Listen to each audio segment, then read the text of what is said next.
നൂറ്റാണ്ടുകൾക്ക് മുൻപുള്ള ഒരു പുസ്തകം, എന്താ പറയാ, ഇന്നത്തെ കാലത്തെ ഏറ്റവും ആധുനികമായ ഒരു ബ്ലോക്ക് ചെയിൻ ടെക്നോളജി പോലെ പ്രവർത്തിക്കുന്നു എന്ന് പറഞ്ഞാൽ നിങ്ങൾ എന്താ ചിന്തിക്കുക? വളരെ വിചിത്രമായി തോന്നാമല്ലേ?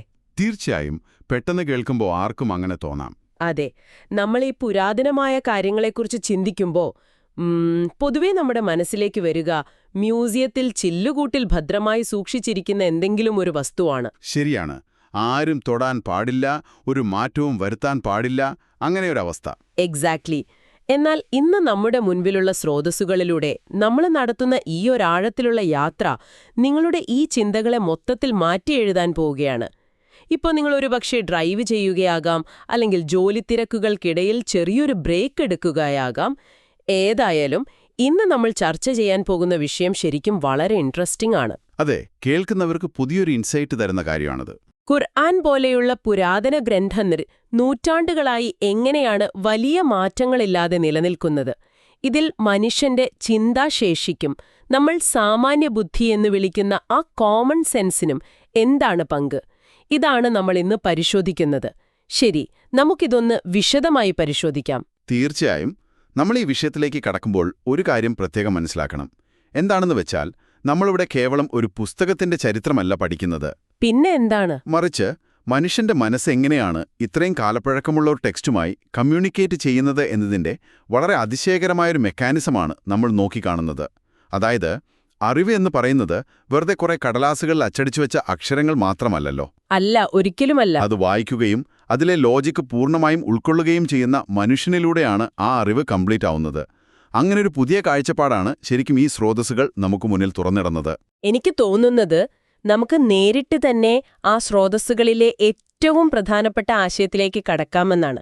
കാരണം അതിലെ ഒരു വരി എന്നെ വളരെ ചിന്തിപ്പിച്ചു. ഏതു വരെയാണ്? ഈ ഖുറാനിലെ 41-ാം അധ്യായമായ സൂറ ഫുസ്സിലത്തിൽ പറയുന്ന ഒരു കാര്യമുണ്ട്. മുന്നിലൂടെയോ പിന്നിലൂടെയോ അതിലൊരു നുണയ്ക്കും കടന്നുകൂടാനാകില്ല എന്ന്. വളരെ പ്രശസ്തമായ ഒരു ഭാഗമാണത്. അതെ, ഇതിനർത്ഥം ആ ഗ്രന്ഥത്തിൽ യാതൊരുവിധ അസത്യങ്ങൾക്കും അല്ലെങ്കിൽ മാറ്റത്തിരുത്തലുകൾക്കും സ്ഥാനമില്ല എന്നാണ്. ഇത് കേൾക്കുമ്പോൾ സ്വാഭാവികമായും എന്റെ മനസ്സിൽ വരുന്നൊരു വലിയ ചോദ്യമുണ്ട്. എന്താണത്? അതായത്, ഭൗതികമായി ഒരു പുസ്തകത്തെ എങ്ങനെയാണ് ഇത്രയും നൂറ്റാണ്ടുകൾ യാതൊരു മാറ്റവുമില്ലാതെ സംരക്ഷിക്കാൻ കഴിയുക? നമുക്കറിയാമല്ലോ, മനുഷ്യർ കാലാകാലങ്ങളായി വാക്കുകൾ മാറ്റിമറിക്കാറുണ്ട്, സ്വന്തം താൽപ്പര്യങ്ങൾക്ക് വേണ്ടി പല വാചകങ്ങളും കൂട്ടിച്ചേർക്കാറുണ്ട്. ശരിയാണ്. പക്ഷെ ഇതെങ്ങനെ സർവൈവ് ചെയ്തു?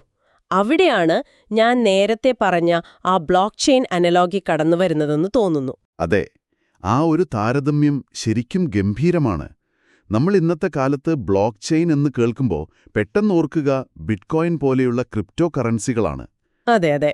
എന്താണ് അതിന്റെ ഒരു ബേസിക് സ്ട്രക്ചർ? വിവരങ്ങൾ ഒരു കേന്ദ്രത്തിലല്ല സൂക്ഷിച്ചിരിക്കുന്നത്, ഒരു സെൻട്രൽ സെർവർ ഇല്ലായിന്. പകരം ലോകമെമ്പാടുമുള്ള ലക്ഷക്കണക്കിന് കമ്പ്യൂട്ടറുകളിലായി ആ ഡേറ്റ വികേന്ദ്രീകരിക്കപ്പെട്ടിരിക്കുന്നു. അതായത് ഡീസെൻട്രലൈസ്ഡ് ആണ്. ഇതിന്റെ ഗുണം എന്താണെന്ന് വെച്ചാൽ, ആരെങ്കിലും ഒരാൾ ഒരു കമ്പ്യൂട്ടറിൽ എന്തെങ്കിലും മാറ്റം വരുത്താൻ ശ്രമിച്ചാൽ എന്ത് സംഭവിക്കും? ബാക്കിയുള്ള സിസ്റ്റം അത് റിജക്റ്റ് ചെയ്യുമല്ലേ? എക്സാക്ട്ലി. ആ സിസ്റ്റത്തിലുള്ള മറ്റ് ലക്ഷക്കണക്കിന് കമ്പ്യൂട്ടറുകൾ ആ മാറ്റം ഒരു എറർ ആണെന്ന് തിരിച്ചറിയുകയും അതിനെ തള്ളിക്കളയുകയും ചെയ്യും. കൃത്യമായി ഇതേ ലോജിക്കാണ് ഇവിടെ ഈ ഗ്രന്ഥത്തിന്റെ കാര്യത്തിലും സംഭവിക്കുന്നത്. ലോകമെമ്പാടും ഇതിന്റെ ദശലക്ഷക്കണക്കിന് കോപ്പികളുണ്ട്. ഓഹോ. അതുപോലെ തന്നെ ലക്ഷക്കണക്കിന് ആളുകൾ ഇതിലെ ഓരോ വരിയും അക്ഷരം പ്രതി ഹൃദിസ്ഥമാക്കി വെച്ചിട്ടുമുണ്ട്. അതുകൊണ്ടുതന്നെ ആർക്കെങ്കിലും പെട്ടെന്നൊരു ദിവസം സ്വന്തമായൊരു വരി ഇതിലേക്ക് കൂട്ടിച്ചേർക്കാനോ അല്ലെങ്കിൽ ഉള്ളതൊന്ന് വെട്ടിക്കളയാനോ സാധിക്കില്ല. അങ്ങനെ ചെയ്താൽ ബാക്കിയുള്ള വലിയൊരു നെറ്റ്വർക്ക് അതിനെ അപ്പോൾ തന്നെ റിജക്റ്റ് ചെയ്യും. എനിക്കിത് കേൾക്കുമ്പോൾ നമ്മുടെ കമ്പ്യൂട്ടറുകളിലെ ഓപ്പൺ സോഴ്സ് സിസ്റ്റം പോലെയല്ലേ എന്ന് തോന്നുന്നു. അതായത്, ഒരു ഓപ്പൺ സോഴ്സ് സോഫ്റ്റ്വെയർ കോഡ് എടുത്തു കഴിഞ്ഞാൽ ആർക്കും അത് കാണാൻ പറ്റും. അതെ, കൃത്യമായിട്ട്. ആരെങ്കിലും അതിലൊരു ബഗ് അല്ലെങ്കിൽ തെറ്റായ ഒരു കോഡ് ആഡ് ചെയ്യാൻ നോക്കിയാൽ ബാക്കിയുള്ള കമ്മ്യൂണിറ്റി മൊത്തം അത് അംഗീകരിക്കില്ല. പക്ഷേ എനിക്കറിയേണ്ടത് ഇത് പ്രാക്ടിക്കലായി എങ്ങനെയാണ് വർക്ക് ചെയ്യുന്നതെന്നാണ്. സ്രോതസ്സുകളിൽ ഇതിനെക്കുറിച്ച് പറയുന്നുണ്ടോ? തീർച്ചയായും ഉണ്ട്. വളരെ വ്യക്തമായൊരു ഉദാഹരണം തന്നെ അവിടെ കൊടുത്തിട്ടുണ്ട്. ഈ സൂറ അൽ ഇഖ്ലാസിലെ ആദ്യത്തെ വചനം, അതായത് ദൈവം ഒന്നാണ് എന്ന് പറയുന്ന ആ ഭാഗം തന്നെ നമുക്കെടുക്കാം. ഒരാൾ മനഃപൂർവ്വം ഒരു പുതിയ പുസ്തകം അച്ചടിക്കുമ്പോൾ അതിൽ ദൈവം 3 എന്ന് മാറ്റി എഴുതുന്നു എന്ന് കരുതുക. ഇത് വായിക്കുന്ന ആൾക്കാർ എന്തു ചെയ്യും? അവർക്കത് പെട്ടെന്ന് പിടിക്കാൻ പറ്റും. അതെ, അവർക്ക് പെട്ടെന്ന് തന്നെ മനസ്സിലാവും ഇതൊരു തെറ്റായ അപ്ഡേറ്റ് ആണെന്ന്. കാരണം അവരുടെ തലച്ചോറിലെ മെമ്മറിയിലുള്ള ഡേറ്റയുമായും ലോകത്തുള്ള മറ്റ് ദശലക്ഷക്കണക്കിന് കോപ്പികളുമായും ഈ പുതിയ മാറ്റം ഒത്തുപോകില്ല. അവിടെ ആ വ്യക്തിയുടെ മാറ്റം സിസ്റ്റം തള്ളിക്കളയുന്നു. അതൊരു കിടിലൻ മെക്കാനിസമാണല്ലോ. അതെ, ഈ പ്രപഞ്ചത്തിന്റെ ഒരു ബേസിക് സ്ട്രക്ചർ ഉണ്ടല്ലോ, അതിന്റെ നിയമങ്ങൾ എങ്ങനെയാണോ കൃത്യമായി സംരക്ഷിക്കപ്പെട്ടിരിക്കുന്നത്, അതുപോലെ തന്നെയാണ് ഈ ഗ്രന്ഥത്തിന്റെ അടിസ്ഥാന കോഡും നിലനിർത്തപ്പെട്ടിരിക്കുന്നത്. പക്ഷേ ഇവിടെയാണ് കാര്യങ്ങൾ കൂടുതൽ രസകരമാകുന്നത്. ഇതിലേറ്റവും ശ്രദ്ധിക്കേണ്ട പോയിന്റ് എന്താണെന്ന് വെച്ചാൽ, ഈ യഥാർത്ഥ സംരക്ഷണം നടക്കുന്നത് ആ പുസ്തകത്തിന്റെ കടലാസ് താളുകളിലല്ല. ഒരു മിനിറ്റ്, കടലാസിലല്ലെങ്കിൽ പിന്നെവിടെയാണ്? അത് വായിക്കുന്ന മനുഷ്യന്റെ തലച്ചോറിലാണ്, നമ്മുടെ ഉള്ളിലെ ബോധത്തിലാണ് ആ യഥാർത്ഥ ഫയർവാൾ ഉള്ളത് എന്നാണ് ഈ പഠനം വളരെ സ്ട്രോങ് ആയി പറയുന്നത്. ഒരു നിമിഷം നിൽക്കൂ, അവിടെ എനിക്കൊരു വലിയ സംശയമുണ്ട്. എനിക്കിതിനോട് പൂർണ്ണമായും അങ്ങ് യോജിക്കാൻ കഴിയുന്നില്ല. എന്താണ് കാരണം? കാരണം മനുഷ്യന്റെ തലച്ചോറിലാണ് ഇതിന്റെ സംരക്ഷണമെന്ന് പറയുമ്പോൾ മനുഷ്യർ തന്നെയല്ലേ പലപ്പോഴും ഇത്തരം പുസ്തകങ്ങൾ കത്തിച്ചു കളയുന്നത്? അല്ലെങ്കിൽ ഇന്നത്തെ കാലത്ത് ഫോണുകളിൽ നിന്ന് അത് ഡിലീറ്റ് ചെയ്ത് കളയുന്നു? അതുമാത്രമല്ല, ഏറ്റവും വലിയ പ്രശ്നം അതല്ല. ലോകത്ത് എത്രയോ തീവ്രവാദ ഗ്രൂപ്പുകൾ ഈ പറയുന്ന ഗ്രന്ഥങ്ങളിലെ വരികൾ തെറ്റായി വ്യാഖ്യാനിച്ച് നിരപരാധികളായ ആളുകളെ കൊല്ലാൻ വരെ ഉപയോഗിക്കുന്നുണ്ട്. അപ്പോ പിന്നെ നമ്മളീ പറയുന്ന സംരക്ഷണം എവിടെ പോയി? ദൈവം നേരിട്ടിടപെട്ട് ഇങ്ങനെയുള്ള തെറ്റുകളെ തടയുന്നില്ലല്ലോ. പിന്നെ എങ്ങനെയാണ് മനുഷ്യന്റെ തലച്ചോറ് ഇതിനൊരു സംരക്ഷണമാവുന്നത്? നിങ്ങൾ ചോദിച്ചത് വളരെ വാലിഡായൊരു പോയിന്റാണ്. സത്യത്തിൽ ഈ സ്രോതസ്സുകളും കൃത്യമായി ആ ഒരു വിഷയത്തെ അഡ്രസ്സ് ചെയ്യുന്നുണ്ട്. ഓഹോ, അവരെന്തു പറയുന്നു അതിനെക്കുറിച്ച്? ദൈവം ആകാശത്തുനിന്ന് ഒരത്ഭുതം പോലെ നേരിട്ട് വന്ന് ഈ തെറ്റുകളെ തിരുത്തുകയോ വ്യാഖ്യാനങ്ങളെ തടയുകയോ അല്ല ചെയ്യുന്നതെന്ന് അവർ വ്യക്തമാക്കുന്നു. മനുഷ്യർ അച്ചടിക്കുന്ന പുസ്തകങ്ങളിൽ ചിലപ്പോൾ അക്ഷരത്തെറ്റുകൾ വരാം. ചില ആളുകൾ അവരുടെ താൽപ്പര്യങ്ങൾക്കു വേണ്ടി ഇതിന് തെറ്റായ അർത്ഥങ്ങൾ നൽകിയേക്കാം. അതെ, അതെപ്പോഴും സംഭവിക്കുന്നതാണല്ലോ. ഇതിനെയൊക്കെ നമ്മൾ നേരത്തെ പറഞ്ഞ ഓപ്പൺ സോഴ്സ് കോഡിലെ ബഗ്ഗുകൾ എന്ന് വേണമെങ്കിൽ വിളിക്കാം. എന്നാൽ ഇവിടെയാണ് മനുഷ്യനെന്ന ഘടകം നിർണായകമാകുന്നത്. സ്രോതസ്സുകളിൽ പറയുന്നൊരു കാര്യമുണ്ട്. ഈ മലക്കുകൾക്ക്, അതായത് മാലാഖമാർക്ക്, ഈ ഗ്രന്ഥത്തെ ചോദ്യം ചെയ്യാൻ കഴിയില്ല എന്ന്. അതായത് അവർക്ക് ഫ്രീ വില്ലില്ല എന്നാണോ? അതെ, അവർക്ക് നൽകപ്പെട്ട കൽപ്പനകൾ അവരനുസരിക്കുന്നു, അത്രമാത്രം. അവർക്ക് സ്വതന്ത്രമായി ചിന്തിക്കാനുള്ള കഴിവുണ്ടോ എന്നുപോലും അറിയില്ല. പക്ഷെ മനുഷ്യന് ചിന്തിക്കാനും ചോദ്യം ചെയ്യാനും ശരിയും തെറ്റും തിരിച്ചറിയാനുമുള്ള വലിയൊരു കഴിവ് നൽകപ്പെട്ടിട്ടുണ്ട്. ഈ ചിന്താശേഷിയാണ് യഥാർത്ഥ സുരക്ഷാകവചം. അപ്പോൾ മനുഷ്യന്റെ ഇൻറ്റ്യൂഷൻ അഥവാ ആന്തരിക ബോധമാണ് ഇവിടെ താക്കോല്. നമ്മുടെ കുറിപ്പുകളിൽ ഇതിനെ ഫിത്ര എന്നൊരു വാക്ക് ഉപയോഗിച്ചാണ് വിളിക്കുന്നത് എന്ന് ഞാൻ ശ്രദ്ധിച്ചു. ശരിയാണ്, ഫിത്ര. അതായത് മനുഷ്യന്റെ ഏറ്റവും നൈസർഗികമായ വാസന, അല്ലെങ്കിൽ ഒരു ബേസിക് ഹ്യൂമൻ നേച്ചർ. നിങ്ങളീ പറഞ്ഞത് കേൾക്കുമ്പോൾ എനിക്ക് തോന്നുന്നത്, നിരപരാധികളെ കൊല്ലാൻ ദൈവം ഒരിക്കലും പറയില്ല എന്നത് ഏതൊരു സാധാരണ മനുഷ്യന്റെയും കോമൺ സെൻസ് ആണ്. എക്സാക്ട്ലി. അത് മനസ്സിലാക്കാൻ വലിയ യൂണിവേഴ്സിറ്റി ബിരുദത്തിന്റെയോ ഉയർന്ന ഐക്യുവിന്റെയോ ഒന്നും ആവശ്യമില്ല. ഒരാള് അങ്ങനെ തെറ്റായി വ്യാഖ്യാനിച്ച് നമ്മളോട് പറഞ്ഞാൽ അത് നമ്മുടെ ഉള്ളിലെ ഈ ഫിത്രയുമായി, നമ്മുടെ അടിസ്ഥാന പ്രകൃതവുമായി ഒരിക്കലും സിങ്ക് ആകില്ല. അവിടെ എന്തോ ഒരു പ്രശ്നമുണ്ടെന്ന് നമുക്ക് ഫീൽ ചെയ്യും. അതെ, അത് വളരെ കൃത്യമായ ഒരു നിരീക്ഷണമാണ്. അത് മനസ്സിലാക്കാൻ കുറിപ്പുകളിൽ നൽകിയിട്ടുള്ള ഡോക്ടറുടെ ഉദാഹരണം കൂടി നമുക്കൊന്ന് നോക്കാം. അത് കേൾക്കുമ്പോൾ കുറച്ചുകൂടി ക്ലാരിറ്റി കിട്ടും. ആ ഉദാഹരണം ഒന്ന് പറയൂ. നിങ്ങൾക്കൊരു അസുഖം വരുന്നു എന്ന് കരുതുക. നിങ്ങളൊരു ഡോക്ടറുടെ അടുത്ത് പോകുന്നു. നിങ്ങൾക്ക് ചില ലക്ഷണങ്ങളുണ്ട്. ഈ ലക്ഷണങ്ങളും രോഗവും തമ്മിലുള്ള ബന്ധം, അതിന്റെ കാരണവും ഫലവും, അത് പ്രകൃതിയുടെ അല്ലെങ്കിൽ ദൈവത്തിന്റെ തീരുമാനമാണ്. ആ സിസ്റ്റം അവിടെ സംരക്ഷിക്കപ്പെട്ടിട്ടുണ്ട്. ശരിയാണ്. എന്നാൽ ഡോക്ടർക്ക് അവിടെ ഒരു ഫ്രീ വില്ലുണ്ട്. അതായത് അയാൾക്ക് സ്വന്തമായി തീരുമാനമെടുക്കാനുള്ള സ്വാതന്ത്ര്യമുണ്ട്. അയാൾക്ക് പണത്തോട് വല്ലാത്ത അത്യാർത്തിയുള്ള ഒരാളാണെങ്കിൽ നിങ്ങളെ തെറ്റിദ്ധരിപ്പിച്ച് ആവശ്യമില്ലാത്ത 10-15 ടെസ്റ്റുകൾ ചെയ്യാൻ അയാൾ പറഞ്ഞേക്കാം. അവിടെ പ്രകൃതി നിയമം മാറിയിട്ടില്ല, മറിച്ച് ഡോക്ടർ കള്ളം പറയുകയാണ്. ഓഹോ, മനസ്സിലായി. അതെ, മനുഷ്യൻ അവന്റെ ഇച്ഛാശക്തി ഉപയോഗിച്ച് ആ സാഹചര്യത്തെ തെറ്റായി വ്യാഖ്യാനിച്ചു. അപ്പൊ നമ്മളിത് മൊത്തത്തിൽ എങ്ങനെ നോക്കിക്കാണണം? ഇതിനർത്ഥം ഇതുപോലെ തന്നെയാണോ പുരാതന ഗ്രന്ഥങ്ങളുടെ കാര്യവുമല്ലേ? ആളുകൾക്ക് സ്വന്തം രാഷ്ട്രീയമോ സാമ്പത്തികമോ ആയ താൽപ്പര്യങ്ങൾക്ക് വേണ്ടി എന്ത് വ്യാഖ്യാനങ്ങളും കൊടുക്കാം. തീർച്ചയായും. പക്ഷേ അവിടെയാണ് കേൾക്കുന്ന മനുഷ്യന്റെ കോമൺ സെൻസ് എന്ന വലിയ ഫയർവാൾ ഉണർന്ന് പ്രവർത്തിക്കേണ്ടത്. ഒരു ഡോക്ടർ കള്ളം പറഞ്ഞാൽ ചിലപ്പോൾ മെഡിക്കൽ അറിവില്ലാത്തതുകൊണ്ട് നമുക്ക് പെട്ടെന്ന് മനസ്സിലാക്കാൻ കഴിഞ്ഞില്ല എന്ന് വരാം. പക്ഷേ ദൈവത്തിന്റെ പേരിൽ ഒരാൾ വലിയൊരു അനീതി ചെയ്യാൻ പറഞ്ഞാൽ അത് നമ്മുടെ ബേസിക് ഹ്യൂമൻ നേച്ചറിന് എതിരായതുകൊണ്ട് നമുക്കത് ഉള്ളിൽ എവിടെയോ ഒരു കൊളുത്തി വലിക്കുന്നത് പോലെ ഫീൽ ചെയ്യും. നമുക്കത് പെട്ടെന്ന് തിരിച്ചറിയാൻ സാധിക്കും. 100% ശരിയാണ്. അവിടെയാണ് നമ്മൾ അടുത്ത തലത്തിലേക്ക് ചിന്തിക്കേണ്ടത്. മനുഷ്യർക്ക് ഇത്തരത്തിൽ തെറ്റായ വ്യാഖ്യാനങ്ങൾ നൽകാൻ കഴിയുമെങ്കിൽ നമ്മുടെ ഉള്ളിലെ ഈ ഫയർവാളിനെ മറികടക്കാൻ അവർ എന്ത് ടെക്നിക്കായിരിക്കും ഉപയോഗിക്കുന്നത്?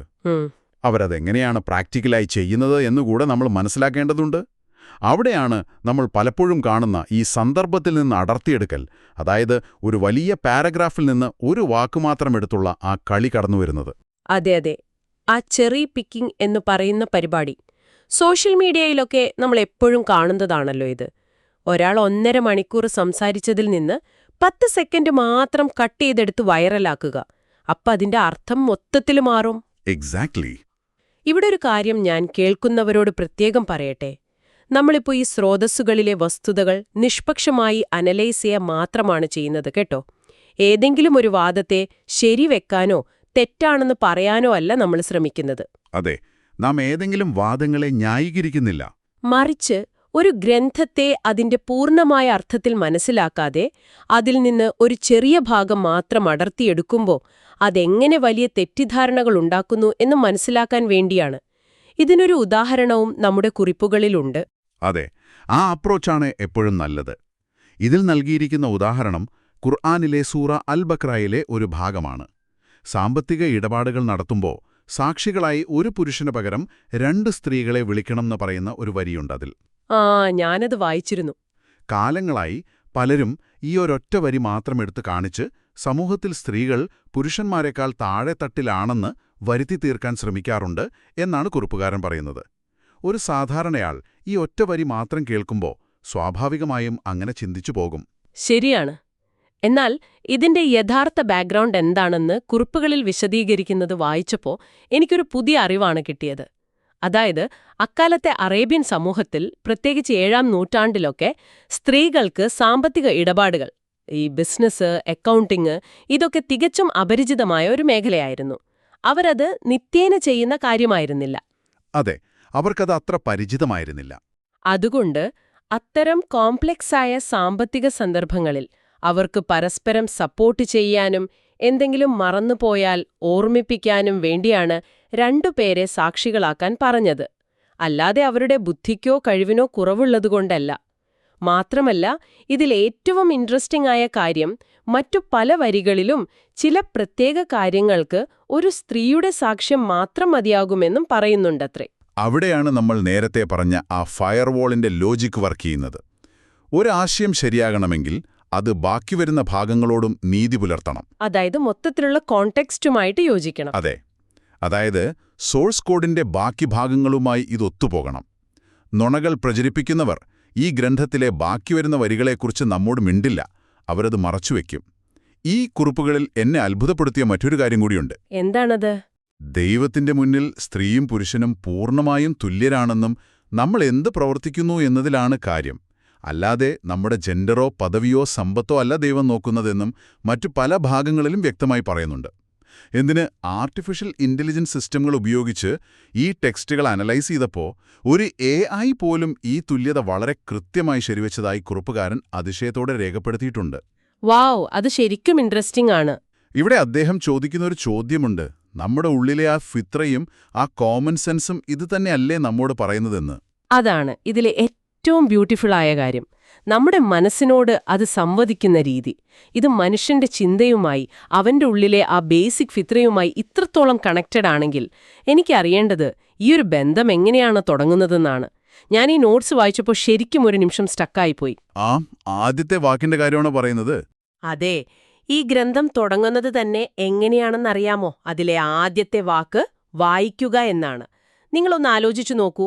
എഴുതാനും വായിക്കാനും അറിയാത്ത ഒരാളോട്, ഒരു പ്രവാചകനോട് മുൻപില് വായിക്കാൻ ഒരു പുസ്തകത്തിന്റെയോ കടലാസിന്റെയോ ഒരു ചെറിയ കഷ്ണം പോലും ഇല്ലാത്തൊരു സമയത്ത് വായിക്കാൻ ആവശ്യപ്പെടുന്നു.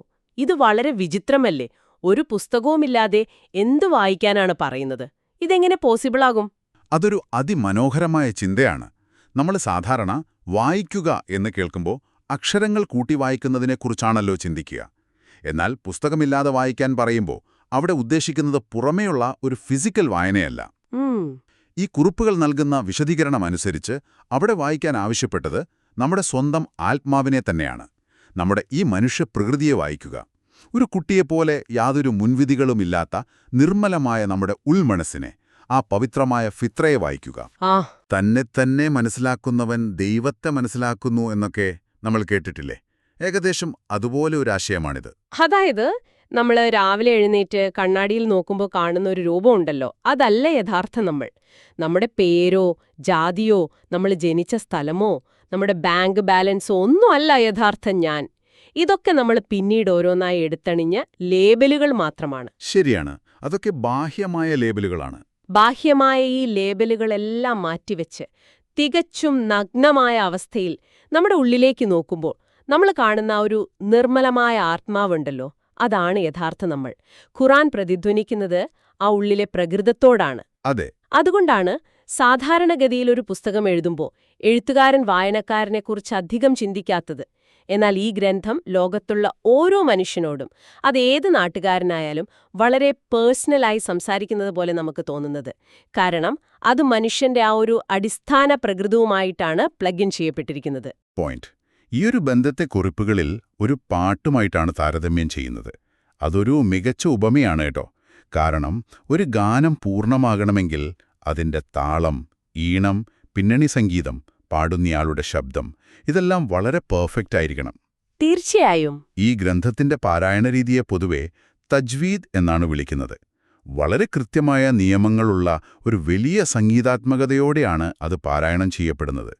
ഇതിൽ നമ്മൾ ശ്രദ്ധിക്കേണ്ട കാര്യം എന്താണെന്ന് വെച്ചാൽ, ആ താളത്തിലോ ആശയത്തിലോ ഒരു ചെറിയ തെറ്റു വന്നാൽ പോലും, ഒരു അപശ്രുതി ഉണ്ടായാൽ നമ്മുടെ മനസ്സ് പെട്ടെന്ന് അത് തിരിച്ചറിയുകയും നമ്മളൊരു അസ്വസ്ഥതയിലേക്ക് പോവുകയും ചെയ്യും. എന്തോ ഒരു തകരാറുണ്ടല്ലോ എന്ന് തോന്നും. ഇതിനെ തന്നെയല്ലേ സൈക്കോളജിയില് കോഗ്നിറ്റീവ് ഡിസനൻസ് എന്ന് വിളിക്കുന്നത്. നമ്മുടെ വിശ്വാസങ്ങളും അനുഭവങ്ങളും തമ്മിൽ ഒരു ക്ലാഷ് വരുമ്പോഴുണ്ടാകുന്ന ആ ഒരു മെന്റൽ സ്ട്രെസ്. ഞാൻ നേരത്തെ പറഞ്ഞതുപോലെ ദൈവം ഒന്നാണ് എന്നതിന് പകരം ദൈവം മൂന്നാണ് എന്ന് ആരെങ്കിലും മാറ്റി വായിച്ചാൽ നമ്മുടെ ഉള്ളിലൊരു ബ്രേക്ക് വീഴുന്നതുപോലെ തോന്നും.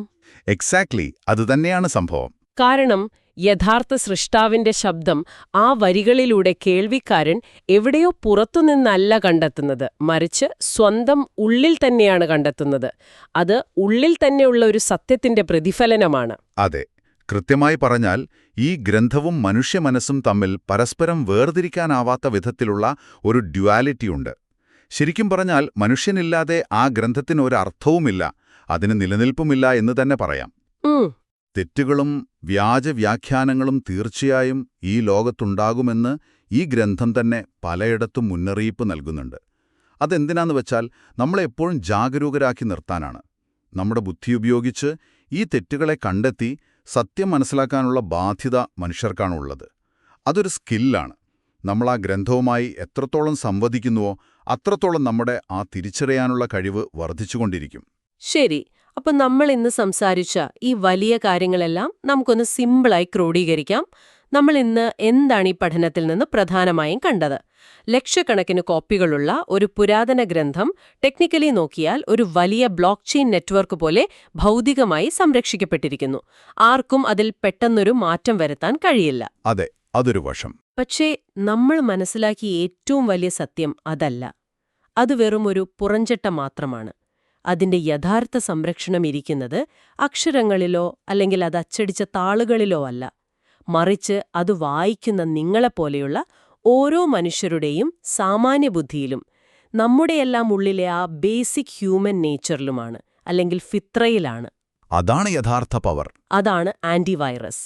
വ്യാഖ്യാനങ്ങളിൽ തെറ്റുകൾ വരുമ്പോൾ, ആളുകൾ അടർത്തിയെടുത്ത് അർത്ഥം മാറ്റാൻ ശ്രമിക്കുമ്പോൾ, അത് തിരിച്ചറിയാനുള്ള, അത് ചോദ്യം ചെയ്യാനുള്ള നിങ്ങളുടെ കഴിവാണ്, ആ സ്വാതന്ത്ര്യമാണ് ഈ സന്ദേശത്തിന്റെ ഏറ്റവും വലിയ കരുത്ത്. വളരെ വ്യക്തമായ ഒരു സമ്മറിയാണിത്. ആത്യന്തികമായി നോക്കുമ്പോൾ മനുഷ്യനും ഈ പ്രപഞ്ചത്തിന്റെ സ്രഷ്ടാവും തമ്മിലുള്ള ഒരു കമ്മ്യൂണിക്കേഷനാണിത്. ഒരു സന്ദേശം അയച്ചാൽ അത് റിസീവ് ചെയ്യാനും ഡീകോഡ് ചെയ്യാനും മനസ്സിലാക്കാനും കഴിവുള്ള ഒരാൾ അവിടെ ഉണ്ടാകണം. അതെ. ചിന്തിക്കാനുള്ള കഴിവ്, ശരിയും തെറ്റും തിരിച്ചറിയാനുള്ള ആന്തരികമായ ബോധം, സ്വതന്ത്രമായി തീരുമാനമെടുക്കാനുള്ള ഇച്ഛാശക്തി, ഇതാണ് മനുഷ്യനെ ഒരു യന്ത്രത്തിൽ നിന്നോ അല്ലെങ്കിൽ മറ്റ് ജീവികളിൽ നിന്നും വ്യത്യസ്തനാക്കുന്നത്. തീർച്ചയായും. അപ്പം നമ്മൾ ഇന്നത്തെ ഈ യാത്ര അവസാനിപ്പിക്കുന്നതിന് മുൻപായി കേൾക്കുന്ന ഓരോരുത്തർക്കും സ്വന്തമായി ഒന്ന് ചിന്തിക്കാൻ കഴിയുന്ന വളരെ പവർഫുള്ളായ ഒരു പുതിയ ആശയം കൂടി ഈ നോട്ട്സിന്റെ അടിസ്ഥാനത്തിൽ ഞാൻ പങ്കുവയ്ക്കാം. എന്താണത്? ഈ കുറിപ്പുകളിൽ ഒരിടത്ത് വളരെ രസകരമായ ഒരു കാര്യം ചോദിക്കുന്നുണ്ട്. എന്തുകൊണ്ടാണ് ചൊവ്വാഗ്രഹത്തിൽ ദൈവത്തിന്റെ ഇത്തരം അടയാളങ്ങളില്ലാത്തതെന്ന്? അവിടെ പോയി നോക്കിയാൽ ഒരു വേദഗ്രന്ഥവും കാണാൻ കഴിയില്ലല്ലോ. ഇല്ല, കാണാൻ കഴിയില്ല. ഉത്തരം വളരെ ലളിതമാണ്. അവിടെ മനുഷ്യരില്ല. ഒരു സന്ദേശം സ്വീകരിക്കാൻ, അത് മനസ്സിലാക്കാൻ മനുഷ്യരില്ലെങ്കിൽ ആ സന്ദേശത്തിന് അവിടെ നിലനിൽപ്പില്ല എന്ന് സാരം. അങ്ങനെയെങ്കിൽ ഇതൊന്ന് ചിന്തിച്ചു നോക്കൂ. നമ്മൾ ഇന്ന് ജീവിക്കുന്നത് അതിവേഗം മാറിക്കൊണ്ടിരിക്കുന്നൊരു ലോകത്താണ്. ധാർമ്മികത എന്താണ്, ശരിതെറ്റുകൾ എന്താണ് എന്ന് തീരുമാനിക്കാൻ പോലും നമ്മൾ നിർമ്മിത ബുദ്ധിയെ, അതായത് AI-യെ കൂടുതലായി ആശ്രയിക്കാൻ തുടങ്ങിയിരിക്കുന്നു. അതെ, AI ആണല്ലോ ഇപ്പോൾ എല്ലാം ചെയ്യുന്നത്. എല്ലാം AI തീരുമാനിക്കുന്നൊരു കാലം വരുന്നു. പക്ഷെ നമ്മൾ ഇത്രയും നേരം ചർച്ച ചെയ്ത ആർട്ടിഫിഷ്യൽ ഇന്റലിജൻസിന് മനുഷ്യരുടേതുപോലൊരു ആത്മാവോ, ഞാൻ നേരത്തെ പറഞ്ഞ ആ പവിത്രമായ ഫിത്രയോ ഇല്ലല്ലോ. അതിന് കോഡ് ചെയ്യപ്പെട്ട ഡേറ്റ മാത്രമേ അറിയൂ. അങ്ങനെയിരിക്കെ ഭാവിയിൽ ഇത്തരം പുരാതന ഗ്രന്ഥങ്ങളിലെ യഥാർത്ഥ സത്യങ്ങളെ വിവേചിച്ചറിയാനും മനുഷ്യന്റെ കോമൺ സെൻസ് പോലൊരു ഫയർവാൾ തീർത്ത് വ്യാജവ്യാഖ്യാനങ്ങളിൽ നിന്ന് അതിനെ സംരക്ഷിക്കാനും ഒരാത്മാവില്ലാത്ത യന്ത്രത്തിന് സാധിക്കുമോ? അതോ മനുഷ്യന്റെ ചിന്താശേഷിക്കും അവനിലെ ആന്തരിക ബോധത്തിനും പകരം വയ്ക്കാൻ ഈ ലോകത്ത് ടെക്നോളജിക്ക് ഉൾപ്പെടെ മറ്റൊന്നിനും കഴിയില്ലേ? നിങ്ങൾക്കത് സ്വന്തമായി ചിന്തിക്കാവുന്നതാണ്. വളരെ പ്രസക്തമായൊരു ചിന്തയാണത്. എത്ര വലിയ ടെക്നോളജി വന്നാലും മനുഷ്യന്റെ ചിന്തയും സാമാന്യബുദ്ധിയും എക്കാലത്തും വിലപ്പെട്ടതായി തുടരും എന്നതന്നെയാണ് ഈയൊരു ആഴത്തിലുള്ള വായന നമ്മെ ഓർമ്മിപ്പിക്കുന്നത്. പുതിയൊരു അറിവും കാഴ്ചപ്പാടും നൽകിയ ഈ പഠനത്തിൽ ഞങ്ങളോടൊപ്പം പങ്കുചേർന്നതിന് വളരെ നന്ദി. ഇത് നിങ്ങളുടെ ചിന്തകളെ ഉണർത്തിയെന്ന് ഞങ്ങൾ വിശ്വസിക്കുന്നു. വീണ്ടും കാണാം.